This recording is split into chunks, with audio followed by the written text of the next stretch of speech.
what we see. Alone. Yeah, that's the one. At some point.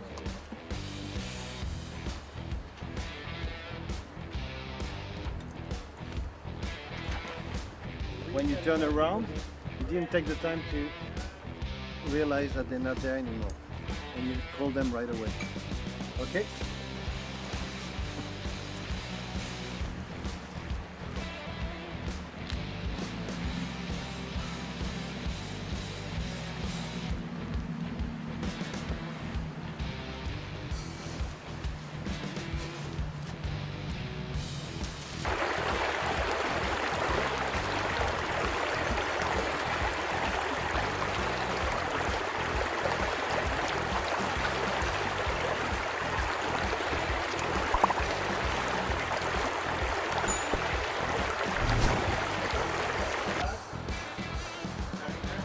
It's harder than it looks. Not get that off. Try to look up anywhere.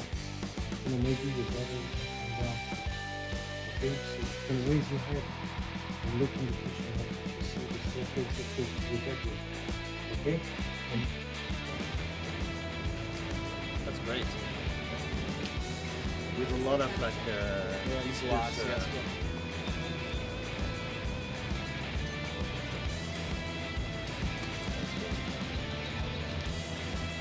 I don't got my rope on. Run, I can't run! I don't have my rope on. I don't have my rope on.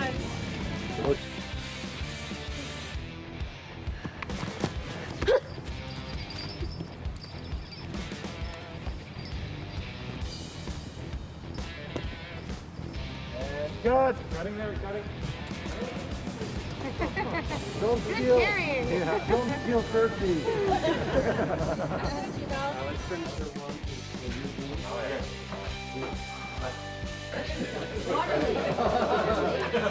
Should have tilted over it.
I'll see you all this coming fall in the big rock candy mountain.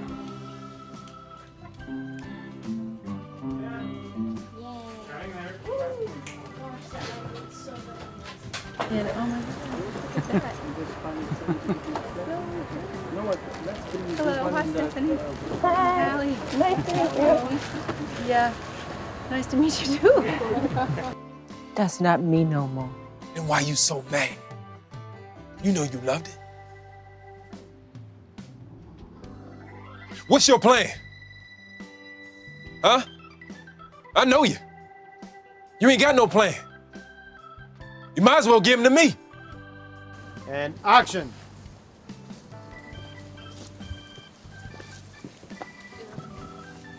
What?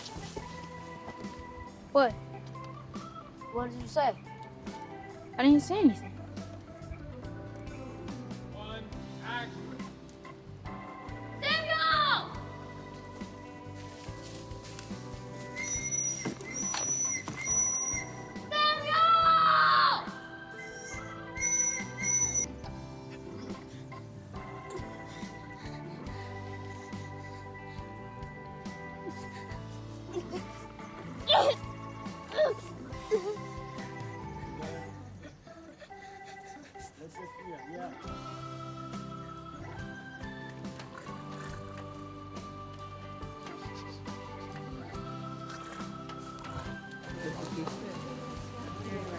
This is the one we're gonna use. Yeah, okay, perfect. Sorry, I don't know if it's still there. So, 22 Charlie, take 2. Up mark.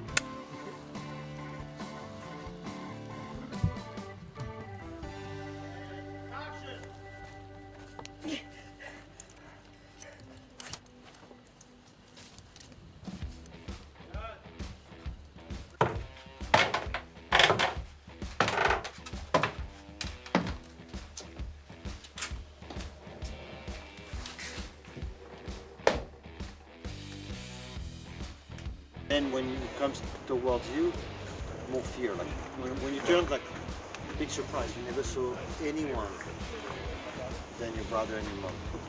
It's the first time you see another human being. Okay? You have to run. You're scared that the eyes and you go for the door before it's pulling you back. Okay?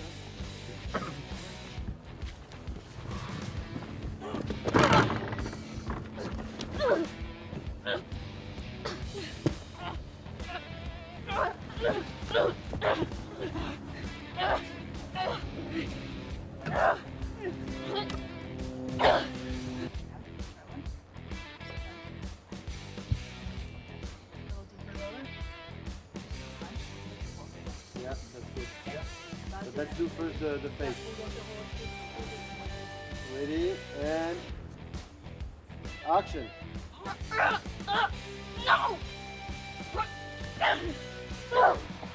Again, that was really good.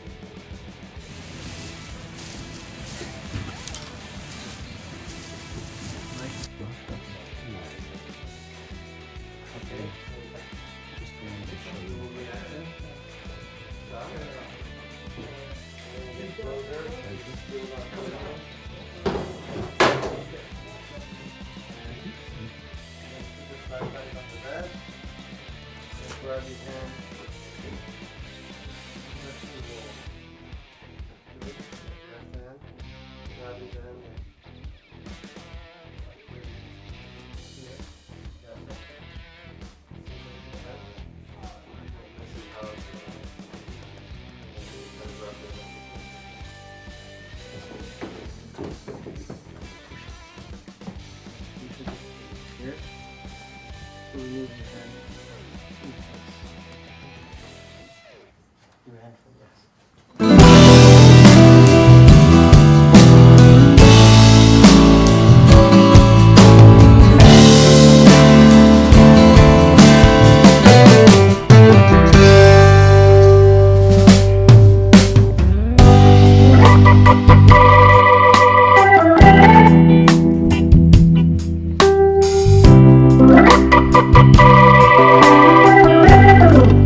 received the script of Never Let Go. At the time it was called Motherland.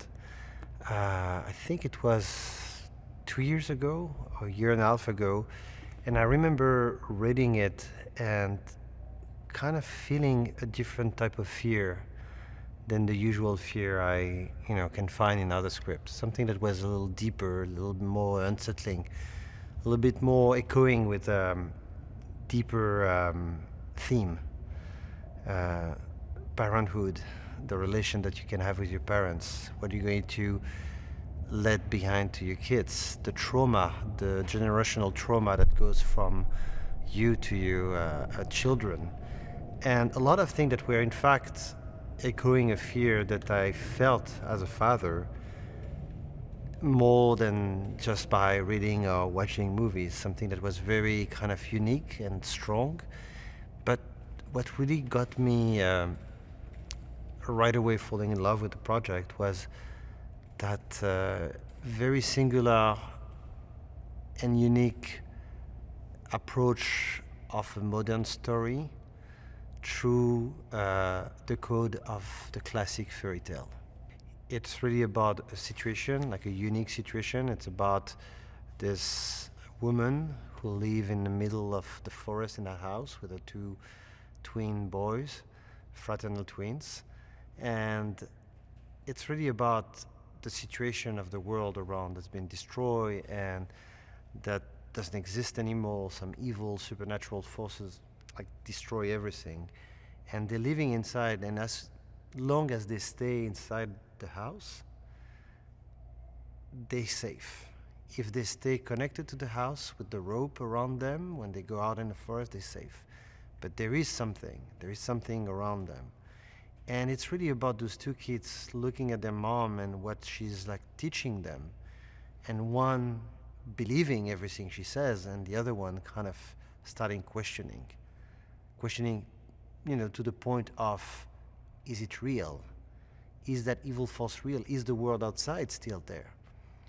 And that kind of like opposition of the twins, and are really like the classical theme that you can find into any kind of cautionary tale about, a situation once upon a time, those two boys, their mom, the one that questioned, the one that doesn't question, and how they're going to confront and learn through the process about themselves, but also about how to get free, about how to escape, about how to cut that cord from the house and from their mother and be free. The script was very rich in terms of sound, texture, imagery, and that's like a blessing for a director, because of course, it's just building from there to just adding and finding the right crew, finding the right collaborators to just build that world and that universe.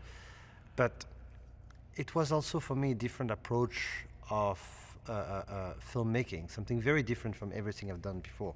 Like when I was doing Crawl or The Hills of Eyes or Piranha, they are like very, very different movie and different type of fear. Here it's more like a world that I'm building, and with a lot of symbol and a lot of symbolism everywhere, a lot of elements that are going to be seen on the first watch or not, but a lot of layer. I mean, it's really a movie about layers of story, layers of psychology, layers of relationship, and has a lot of like great, dark, scary fairy tale. I remember thinking about, who could be Mama, who could be that, angular, like stone in the middle of that structure, someone who can carry the movie and be in the same time the protection of those boys, and in the same time maybe the danger for those boys. And as I was kind of starting thinking about this is where like Ali contacted us, and her team read the script, and she also had fell in love with the story for the same reason all of us with 21 Labs were like so involved, and I remember the first conversation we had, and it was really about like making something that was not just another scary movie, but something more, just more interesting and more strong, and maybe something that leave you with something. You know, like my favorite scary movies are the one that when you leave the room, when you leave the theater, something stay with you. When she came back, pregnant with the kids, she decided to just put all that darkness away and just be that mother for those kids and protect them. But that darkness didn't disappear, didn't vanish, not something that you can just put under the rug. That darkness stay around the house, was cast away, was like lurking in the woods. That supernatural being that's like looking for, that supernatural being outside is Mama's grudge. It's Mama's like abuse. It's all the dark side that she accumulated. A dark side that in some situation protected her and protected her children, because she did also some very bad thing to save her own life. Those elements are very important, but that darkness that used to protect her is something that she doesn't want anymore. And I think as a parent, it's something that we all feel, you know, when we have like children, we start thinking about, I don't want to expose my children to my darkness. I don't want to spoil them. I want them to protect them from that. And I want to keep that darkness away. I want to keep my past. I want to keep everything that's not what I want to use with them, but it's still there. And that's what the movie is about. It's about how that darkness is lurking around the house, lurking around them, ready to touch them and to infect them. And, you know, can we ever get rid of the darkness that our parents are leaving for us? And can we ever, you know, cut the rope? As I read the script, there were no other choice. We needed to find a house in the middle of that forest.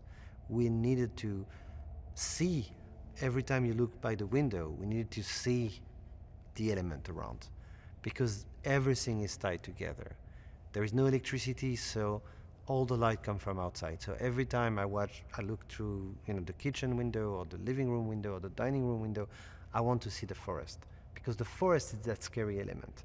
The forest is that place where the evil lives and wait for them to come out, wait for them to let go, wait for them to, you know, like cut the rope and question and be an easy prey to catch. So we had to find like a house. But of course, you know, shooting in the middle of a forest, you know, come with a lot of problems. But what you get is so strong and it's so unique, because it's a feeling of reality. Like the first day Halle stepped in the house, she felt she was in a real place. She felt like all the furniture, all the room were real. There was something so scary about it somehow. And in fact, the house that we found and the place that where we're shooting is a place that has some kind of bad reputation in terms of like, you know, like a little shady in the middle of the forest place that used to be a real house that has a lot of stories about it. I think that by definition, twin brothers, even fraternal twins, are like the mirror of each other. But I wanted to explore the difference. When they come to 10, 11, 12-year-old, they start having a different approach of things and different questioning. They start like saying, okay, am I supposed to love a person that's like with me all the time? Can I hate my brother? Can I love my brother? Can we fight? Can we not fight? How can we survive? And what's the future for us? Because they have a very bleak perspective on the future. What's the future? They have to stay connected to the house with that rope. There is no more food. There is no more resources. So what's tomorrow? And starting from there, I just saw like two characters that were so, I mean, that was in the script, but we tried to develop that even more, to make Samuel, who's more like the second in command, who's the enforcer, who wants to gets his mother's love no matter what, and will follow her to whatever she decides, no matter what is the most awful decision that she could take. And on the other side, you have Nolan, who is more like the one that just doesn't want to see the shadow projected on the wall, and who wants to turn and see the light, who wants to see the truth, who wants to question everything. The same way she was questioning, because when she was a kid, she ran away from that house. So somehow Nolan and her are very, very similar personality. And that creates some kind of jealousy for Samuel, who can see that there is a shorter hand between Mama and Nolan that he doesn't have. And that triangle of relationship and tension and grudges is so fun to explore within that world of the house and the forest. The evil is something very, very suspicious. It tries to it's mostly trying to get Mama so it can make Mama eat the kids. And if it gets the kids, I don't really know what it's gonna do to the kids, but the evil just wants the kids, because when Mama had the kids, the evil got kicked out the house. The rope is connected in the cellar, and the cellar is where they were born and where all the love was created. So the love can't be taken out of the cellar. So when the ropes are in there and they're connected to the rope, it's like the rope has a shield and like it shields them. What I liked was mostly Samuel's character, because he listens to his mom, he loves his mom, he loves his family mostly. And what I liked about the script was all the scenes and how like it happens. When they were arguing with Mama, and like finally the tear dropped and my whole body went, oh, amazing. Cause like it dropped. I felt all his anger and all his emotion. It was amazing. It's a very unique script that on paper even might be unique for a studio to make. But they believed in it from day one, and it just kind of blossomed from there. This got better and better with their involvement, and then as we brought Alex and Halle on, better with them as well. I was also very drawn to this story about two brothers that are twins. I'm a father of fraternal twin girls, and they're very different. There's a Samuel and there's a Nolan amidst them, but two brothers that see the world very differently. And they don't just share DNA, they've shared the exact same upbringing, in the sense of there's Mama and the house in the woods, and they are completely different in what they see and believe. It's fun to bring on a writer-director into the role of really just a director when there's a great script, because I think he recognized immediately what was so great on a storytelling level, the mythology, and yet, you know, as he made these tiny adjustments to come from a place of story and not just visuals, knowing we need to keep, you know, have a little bit more of a scare here, or, you know, more momentum in this section of the script, or whatever it might be, keeping a thread alive. He was always super respectful and protective of the script that predated him, and yet I thought he found really smart ways of always being additive to it. We spent so long kind of getting in the same headspace on everything, from story to costumes to music to, you know, mythology and backstory to her character that no one will ever know specifically in terms of what's exposited versus just us as a filmmaking group. And, you know, as any actress worth her salt will do, on the day there'll still be, you know, ideas or thoughts, and you know, literally the last scene she filmed was her as the evil towards the end approaching Nolan, and her and Alex were going back and forth on one specific line, and then her last take, I feel like they got exactly what we've been trying to get to. And she's such a pro and has done this so many times, but I think she also saw something really, you know, personal and again, unique, and something that she could make wholly her own. And it was just awesome to see someone do that. And I say all this to just say, like, when we started shooting, it was all collaborative, and so much of it had already been worked out beyond the script, just day-to-day conversations. And I think that's the benefit of having just an actress and performer and producer, which she is in the movie, who really cares and connects to it. Percy did a callback with both Halle and Alex, and essentially they cast him in the room, and we watched the footage after, and we agreed. And he was sort of a late in the process discovery.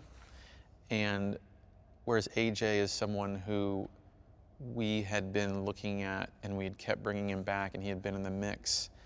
And you know, we read a few kids opposite Percy in the end, and like on the day where we had, on D-Day where we had to pick who was going to be Samuel, it was sort of like almost as if over this, like, call it, I don't know, 5-6 week process of him engaging on it, like he just popped on that day. And it was like we were all sitting in that room at Lionsgate, and we were like, this is it. We got the full package with those guys, with Alex and Maxime, and their like 20-plus-year partnership, because Alex had in his head, you know, we saw it get sketched out and built, and as they shot each thing on the day, I was just constantly blown away by not just how thoroughly they could cover a scene, but how often within a scene, how many times a day, I was like, man, this is beautifully framed and beautifully lit. And like, will the horror movie audience even appreciate how well constructed this is, which I think they will. But yeah, no, their approach to it was very,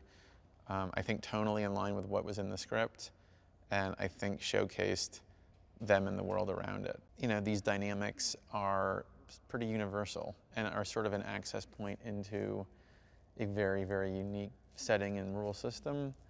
And I think in the end, we always talk about, okay, if there was no evil, which we might interpret, if there never was, and it was just these three people living there, they need to be interesting enough so that I would watch that straight drama movie. And I do think that this movie has that on display pretty thoroughly, and then just the ability to, at any point that it wants to or the story needs to, it can go into more terrifying places. But so much of it through the point of view of, you know, children, you know, losing their innocence and starting to see the world differently. When you can watch a movie of any genre and deeply connect with a family of characters, that's always a treat.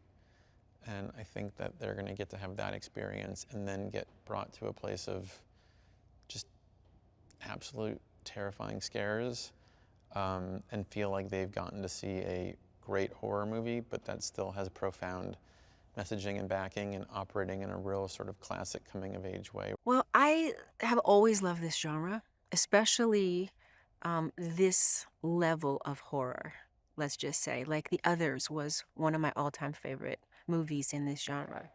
Get Out has been one of my favorite movies in this genre. The Quiet Place. These are movies that in this genre I really loved, and this movie hearkened all three of those movies to me. There were elements of each one of those movies that I found within this movie, which really got me excited. I loved the idea of having a family like this be seen in a way that a Black family has never been seen before. I loved the idea of being out in the wilderness, in the woods, in the middle of nowhere. Again, something I hadn't seen before. The idea of being tethered to the house felt fresh to me. Harkened back to A Quiet Place. I remember when I first read that script, I was blown away by that.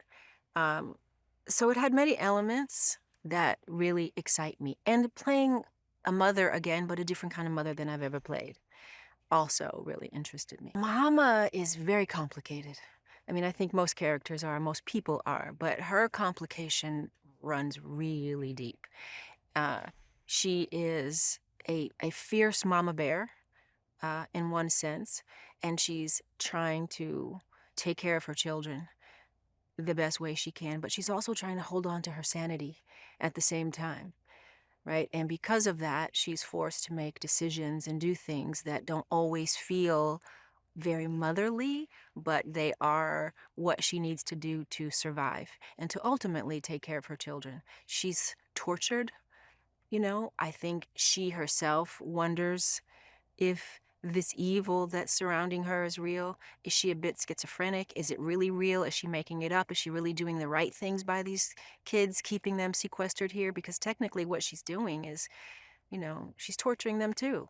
And I think she questions throughout the entire movie, is she doing the right thing? Fundamentally, I think she feels like she is, but that's sort of a big question of the movie for me. Is she really seeing evil, or is this some sort of, you know, mental disassociative situation we're dealing with here? And is she really just torturing these children? Or is this evil real? And that's what you watch the movie for, to find out. I needed to try to understand, who would people be if you never left the house and you were sequestered and tethered or stuck, right? And tortured in a way. So I did research along those lines, trying to really understand what that would be like. What would they sound like? What would their language be like? While we're making a movie, so we had to make things relatable or understandable, I still knew that it was important to interject, even subtleties of what it might be like if you lived off the grid in the middle of the woods for 10 years.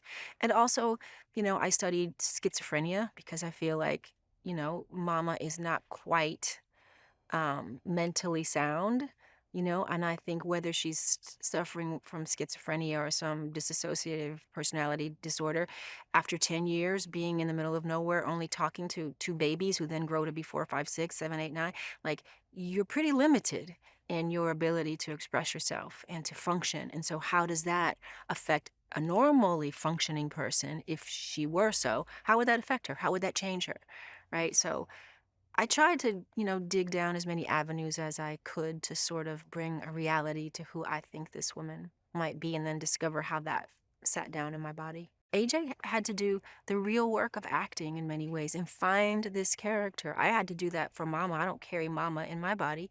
So he had to do the real work of what actors do. And I was really proud of him, and he's proud of himself because he knew that he rose to the level, right? And he did exactly what is needed of him, which was expected and hoped for from him.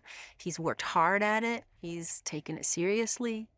And he's a great yin to Percy's yang. And Percy's done his own work, trust me. Yeah, he has to carry all the emotion of the movie, and he's had to work hard accessing that in his own body, getting to those dark places, letting that emotion flow. He's had to do his own work. For sure. There were things that, they found that really brought that authenticity. The reality of, like, we don't have running water, so we have a well. We don't have electricity, so we make our own candles out of resin. And so we are always carrying candles, and it's lit by either fire or candlelight. Like, all those details that really transport us to this family's reality. And I think the set and the design and made that all possible. And it's just one set, the house. But it has everything that we need to bring the story to life. This movie is really helped by the cinematography, the look and feel of the movie. It's a beautifully shot, but that's also like another character in the movie. Because it tells us what the world is. It sets us right in a place. And I think you'll realize the minute you start watching this movie, you're in a different time and place. You are not, you're not in Kansas anymore, Dorothy. You've gone to another place. And a big part of that was the lighting design, and Alex's vision also for what the movie is. And the sounds will be really important. The sounds, there's a lot of hyper reality, that we're going to be working with and dealing with, that I think will be really very poignant to the storytelling. It's void of real dialogue. You are really going to be immersed in watching these characters do what they do. And rightfully so. Growing up like this in the middle of nowhere for 10 years, these boys don't have the normal access to language. You don't talk normally. Like, you don't sit down at dinner and have family conversation about your day because you've gone nowhere but to the end of your rope, So there's a monotony to it that doesn't lend for big conversations about big ideas and big thoughts, And Mama wants to keep their thoughts as small as she can, to keep them there as long as she can, to protect them, right? So it was fun to sort of get into that world of monotony and what does that really look like. And I always knew that it meant there's not a lot of talking going on. They say what they need to say, but that's basically it. And the script definitely reflects that. She didn't bring anything with her, so they only had the wardrobe that the mom and her mother and father had hanging in the closet. So all of the clothes that I wear and the boys wear were a derivative of what was hanging in the closet.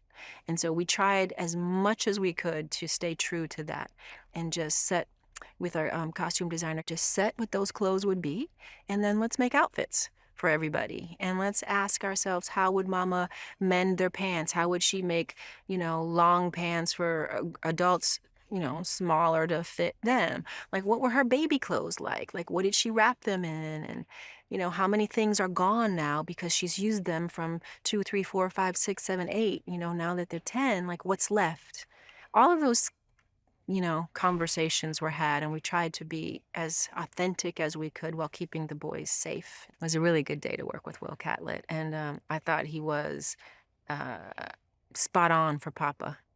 You know, he has just enough edge in him that would allow us to believe, oh yeah, something went on, you know, kind of gnarly in the old world between the two of them. He carries something about him that makes you fear and revere him in a way. And he certainly brought that to this character. But he's also just a fine actor, so he was able to walk the balance of evil and also having us understand what Mama would have been attracted to him for in the first place, like what drew her to him in the first place. So he's got just enough charisma with enough edge for the evil to make a character I think that the audience will understand. What Mama is going through with these boys is based on the life that was put upon her, the love or lack of love that she got from her own parents. So going into the world and not being fully equipped and aware of how to navigate herself, she now finds herself back in the middle of nowhere with these two boys, doing the best she can when she was only given what she got. You know, and she's trying to sort of break those cycles in some way. She's trying to do much better for them that was done for her. But not all, but also questioning in her own mind, is this the right thing? And is this real? But also acknowledging that she's too terrified to find out if it's real. So I think she has this constant battle inside of her. And I think another theme is, I think that's what motherhood is really all about. I know I battle almost daily with decisions that I have to make as a mother, and I ask myself, is this the right thing to do? Is this the best for my child? Am I doing better than what was done for me? Am I breaking the generational, you know, trauma cycles of my growing? Am I doing exactly what my mother did, or am I, you know, dealing with that and trying to do better for my children? Or am I just repeating the cycle? Like I ask myself that constantly. And I think you'll see that Mama struggles with that. And I think that's very relatable, especially to other mothers and other women. He was wonderful to work with as a director. You know, I think what I loved about him was that he remained open to my ideas of who this character is. You know, I really fought hard to have us have this sound to our language. It was very important as a Black woman and as a Black family that we sound like that, and really being left in the woods and growing, that we had that sound that felt authentic. You like to scare yourself in the safe environment of a movie theater, right? Because you know it's not real, but yet, you know, you get to go on this journey as if it might be. And for this movie, because you're going to get more than a horror movie, more than scares. You're going to get Alex Aja and the best that he does, and you're guaranteed to have some chills and thrills because he really is doing that in a masterful way these days. But you are going to get a story that has heart. I think you're going to fall in love with these boys. You're going to, I think, love the heart of this family, the struggle that they're facing. I think you'll connect to Mama. Even if you're not a mother, you'll connect to a mother loving her children so much and wondering if this is real, and has she caused it, and, you know, and can she do it, can she fix it? And so I think it'll have, for the people that don't normally go to horror movies, I think this is a different kind of horror movie. It's much, much more than horror. For Halle, getting into character is something that she loves to do. She does an extreme amount of research. She, you know, worked very much on the dialect so it would sound authentic, and she really wanted to fully embody who June or Mama is. She really loved the fact that the house was constructed from a pre-existing home, and that the doorways and the walls and the ceilings were, you know, real, and they were small, and they were, you know, befitting of a time period in which that house was probably built, and that it had just, you know, this gritty feeling of being lived in and being, you know, this warm but like very sad, sullen place. So for her, getting into character, she also, you know, lost weight to appear that she was starving. She did a lot of like really heavy workouts because she needed to be running and chopping wood and using the crossbow. And she just spent a lot of time researching what somebody who lived in a circumstance like this might have experienced and felt so that she could bring as much authenticity to the character as possible. To me, Mama is a woman who is just trying to do the best that she can with limited resources while battling a lot of inner demons. Mama feels very responsible in many ways for this life that is kind of imposed upon her children. I mean, I think Mama struggles with the fact that she is in many ways imprisoning her own kids, but believes truly that it is for their own safety because she recognizes that the evil that has been cast outside of their house that constantly lives in threat of haunting them, touching them, killing them, invading their safe space is always lurking, and that she's to blame for that. I think she lives with a lot of guilt that she's had to tell certain lies in order to protect her children. And I think she lives with a great degree of doubt as she vacillates between what is real and what isn't, what has become sort of commonplace and expected after 10 plus years of being back in this home when you have no one to talk to and all you can do is try to keep your kids alive every single day with the changing elements, and what that kind of mental duress might be like for somebody like Mama who's just struggling for her own sanity while trying to be the best mother that she can. Like many siblings, you often look and say, like, how did these people come from the same set of parents? They're very different. You know, Nolan is very curious. He's a little bit wary and skeptical. He's a little bit quieter. He's an artist. He really likes to look at the world from various angles, really take his time observing and wondering, you know, what else there might be. You know, he's somebody who is a little bit more reluctant and is tiring of this life and is not afraid to show how he feels about that. AJ, you know, as an actor is just a complete surprise because one minute he is just making jokes and making hilarious faces and just, you know, dancing and rolling around, and the next minute he's got tears streaming down his face and he's crying over like a horrific situation, and you can't believe that you've just seen these two things within like a couple minute, you know, time period. And I think what's really neat about him is that he leans into the quirks that Samuel has. You know, he's not afraid to really be, you know, the slightly odd child. He's not afraid to be very committed to like Samuel's diligence and his, you know, being this kind of martinet by we do this and we don't do this and this is how, you know, the rule book goes.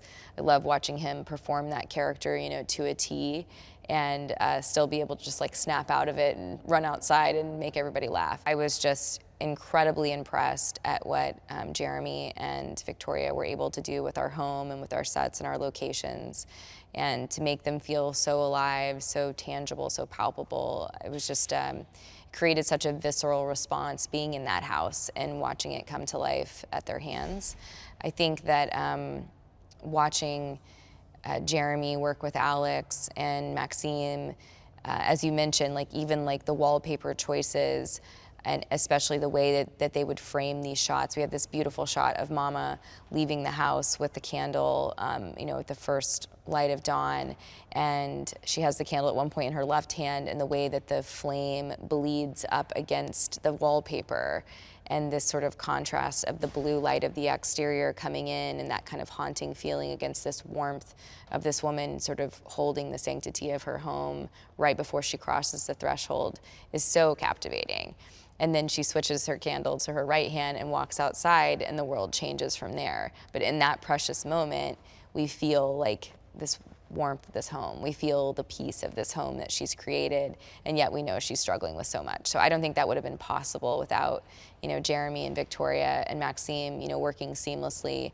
And Maxime paints with light, so you feel that as it touches every frame. You feel that as it touches the sofas, the ambient light, you know, is there just as much as what he, you know, uses in the exterior of the house that's coming in. And it creates a really atmospheric, beautiful setting that is like, you know, deeply chilling at the same time. You know, we really wanted to maintain as much authenticity as possible for, you know, a circumstance like this, because we really haven't seen something quite like this, and we don't really have a lot of reference for what it might be for someone to live in circumstances like this. So, you know, for us, it was very, very crucial that the boys have a bit of a feral quality to them, that the whole family function a bit like a small tribe, given that they live, you know, in the wilderness. There's no electricity. The boys have never had access to any other people before. They've never seen a phone. They've never seen a TV. They only get to listen to one record every once in a while when there's a new moon. And having that level of restricted access to, you know, extrasensory elements meant that, you know, they might speak a little bit differently. They probably would have an economy of words. They would use like animal sounding calls out in the wild if they ended up, you know, finding a bird or finding a frog or having a moment where they killed a squirrel, something like that, that would show that, you know, they don't need to express themselves, and they wouldn't express themselves in the same way, with the same colloquialisms, with the same sort of like, you know, phrases that we would use in the modern day world. So getting really involved in the casting process and finding kids that felt like they, you know, would plausibly be of this space was incredibly important to us. And just making sure that as much of the dialogue, as much of the word choice that was used was very simple, was very pared down, because so much could be said and so much could be told just, you know, in the performance of the story. The stripped down nature of the script, the subtlety of what was there, was something that we really wanted to preserve. The writers did a phenomenal job of setting the stage for this, and we wanted to bring it down in the most sparse way possible so that people would be guessing the whole time. You know, is Mama crazy? Is she actually telling the truth? What does she know? You know, what's happening in real life? And Alex was an incredible partner in working to preserve, you know, that precious, precious, you know, little delicate moment that was there between Mama and the boys, especially as they only, you know, use their emotion, they only use their frustration, they only share how they really feel when they absolutely have to. So embracing that crescendo of emotion while rooting it in the subtlety was just a very powerful thing for us to be able to do with Alex. Looking deeper into the research behind the movie, we were really impressed by the lore that was, you know, that surrounded it. And I think Alex, you know, incorporated the idea that Mama is reading fairy tales to the boys, that in a way she has to tell them a story and keep them captivated so that they don't question her. So this sort of dark fairy tale is definitely the way that Alex looks at it. You know, he jokes that, you know, she's seeing ghosts. I mean, she is in a way, but, you know, he talks about the way that she's sort of entombed in this house, and the fact that it's a story she's telling herself and a story that she's also telling the boys at the same time. So it is the little red house in the dark, you know, green woods, and it is its own fairy tale. I think people do love to be scared, because I think that anything that elicits a deep and palpable emotion, especially that can be shared in like a group experience, is always going to be something that connects us as human beings. I think the ability to feel fear, to resonate with fear, I think that's universal. I think, you know, fear is the undercurrent of everything negative that happens in our lives, whether we intend for it to be or not. So I think it's a very unifying principle. I think audiences will enjoy this because while, you know, having that foundation of fear, I think you'll feel incredibly curious about this family. I think you'll really wonder what's going on with Mama. I think you'll find yourself, you know, being mad at Nolan, and then yet also feeling sad for Samuel, and then mad at Mama, and then loving her at the same time. I think we have the ability to pull at people's heartstrings and to make them feel a myriad of emotions that they're not anticipating coming into what's called a horror film, but really we're telling a much more nuanced, complicated drama that just happens to also scare you from time to time. He had a pretty interesting take on the script, and he really felt it would kind of fit into either almost a fable, fairy tale sort of environment. So we, you know, the art department in general really sort of embraced that, and so hopefully, as you see in the designs, it's the house itself and the environment sort of have a bit of more of a mystical sort of edge to them, or sort of harken back and sort of feel maybe a little bit like a fairy tale illustration. Sort of the style inside, it's older wallpaper, designs, and what we were kind of looking for, other than just this color, is sort of a more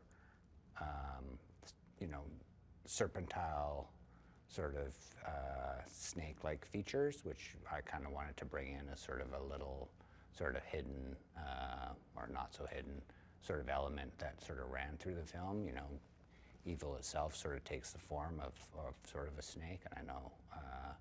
And so I wanted to have papers that sort of had the feel of movement, or slithering through the grass, or some have more of a scale-like sort of illustrations on them, and some, including in Mama's room and the bathroom, actually have sort of snake heads inside the wallpapers that we designed. The research on protective symbols and such is sort of real. It's not based in fairy tale, and then the fairy tale research would be more like, I guess it's more fable, or more like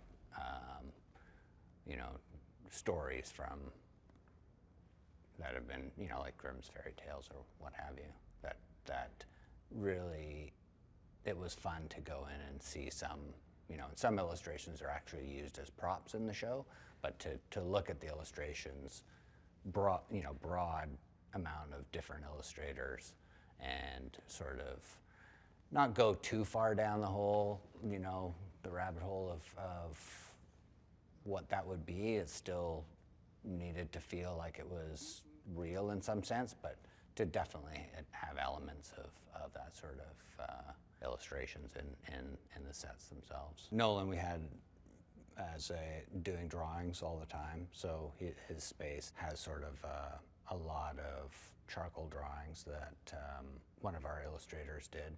In his bedroom itself, he has actually the map of their world, which is sort of an interesting thing, which includes the house and essentially as far as they've ever been, since it's only 300 feet, or whatever the length of the rope is. That's as far as they've gone. But he has it laid out on his wall above his bed, and then the rest of his space is sort of decorated with his drawings and drawing implements, etc.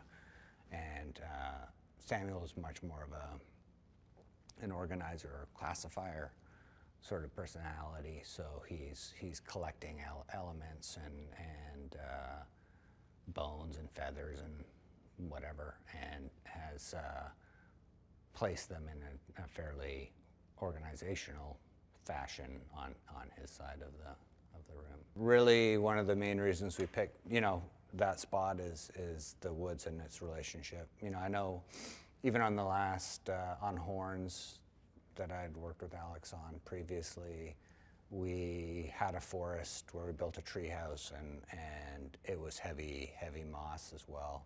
So I know he had an inclination for that sort of look, and it's a spectacular look, and really feels, it captures, if it's backlit, it captures the light. If it's, if there's a little bit of smoke, the moss really stands out. So I think it's a very kind of a moody choice that is a great element for the film. So the first reading that I had from the scripts, it's not just excitement. It's about the fact that the dub that came out from the story totally caught me by surprise.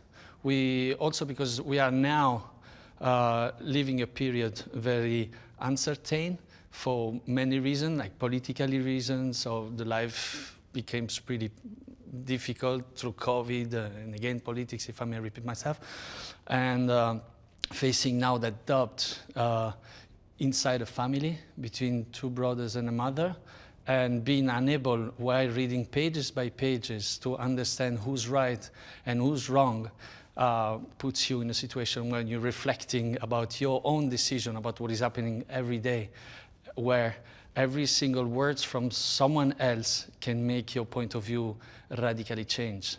And that's the point that really makes me extremely excited about the project. So the first conversation that we had about the vision of the movie in a cinematography point of view was, the first step was the way we were going to frame this movie. Separated in two different lines, the safety of the house and the dangers outside of it. The way we were going to shoot the point of view of the children and the one from Mama. The base was basically giving always a space, an empty space onto the frame to constantly give the impression that something could happen. Danger could appear from anywhere. And then translate it into a more classical inside the house that will evolve during the storytelling, and then bring from the way we were framing outside inside the house and increasing the danger and the losing of safeness around the house. The presence of candles into the cinematographic aspect of this movie, it's more like designing your background. Like the excuse to use warm lights comes more from the fireplace inside the house. And it helps also to keep that vision that Alex and myself had on the very beginning, we talked about how to frame the movie, and then how would have been like the real photography of the movie was Dutch school and like completely different, like a painter like Caravaggio. Both of them using natural lights to light the subjects. The Dutch school goes into an extremely soft source from windows, from the exterior, natural lights.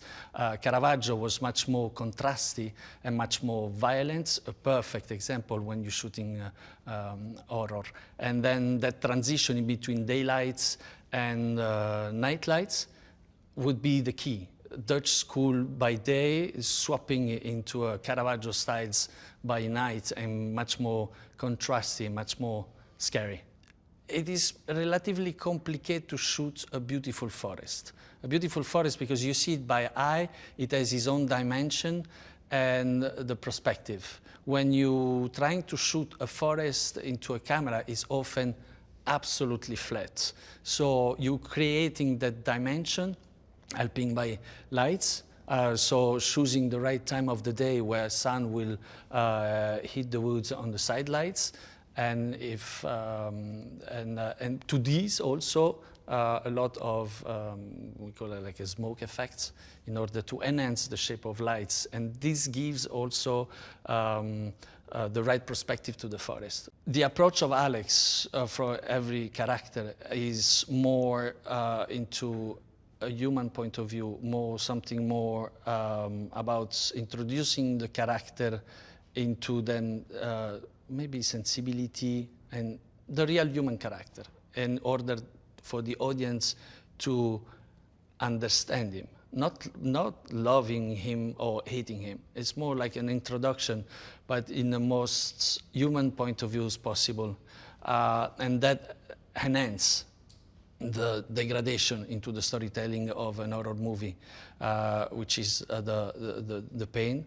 in our movie, the starvation and the fatigue, and that incredible doubt about not knowing whom to believe around your mother or your brother or whatever is around yourself.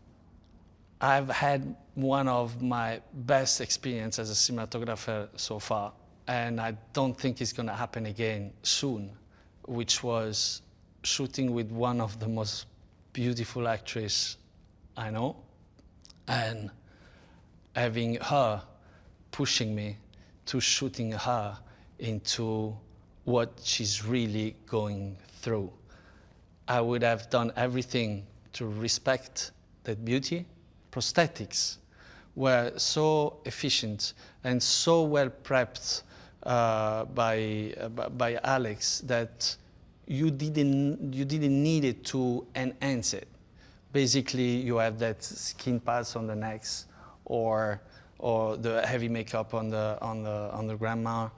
The David by itself, they talk by themselves in our shots, and the fact that we're shooting such a movie, unusual cinematography for an horror movie, you don't need to do a close-up or an insert on those on the presence of the devil around these older characters. They are there, and because they are so shocking, they could be there even in a wide lens. You would feel the presence of someone that is not supposed to be there.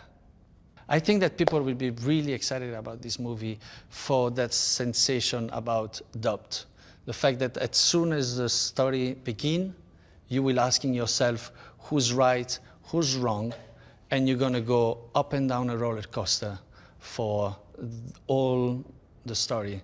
And you're gonna finish by still asking you who's right, who's wrong, but still now feeling guilty of having believed something that was absolutely right, maybe. Nolan is a 11-year-old boy who is very courageous. He's a great leader. He's an amazing hunter. He's funny when he wants to be. He's serious when he needs to be. And he's emotional when he's emotional. Amazing. Hands down, amazing. She is so nice and kind. She's an amazing actress, and it's great to work with her. It's been great. He's a very funny, very polite, very open kid. He's fun to hang out with, on and off the camera. Cracks jokes, is very focused in the scenes when he needs to be focused.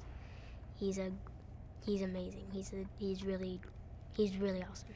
They are starving little boys who live in the forest, which would definitely make you dirty sometimes. Yeah, they work hard. They lack water sometimes, so they don't get to shower as often. So they look dirty. And then the clothes, they don't really wash them. They just scrub them down and hang them up to dry, so they're not the cleanest. And then, yeah, that'll definitely get you into character.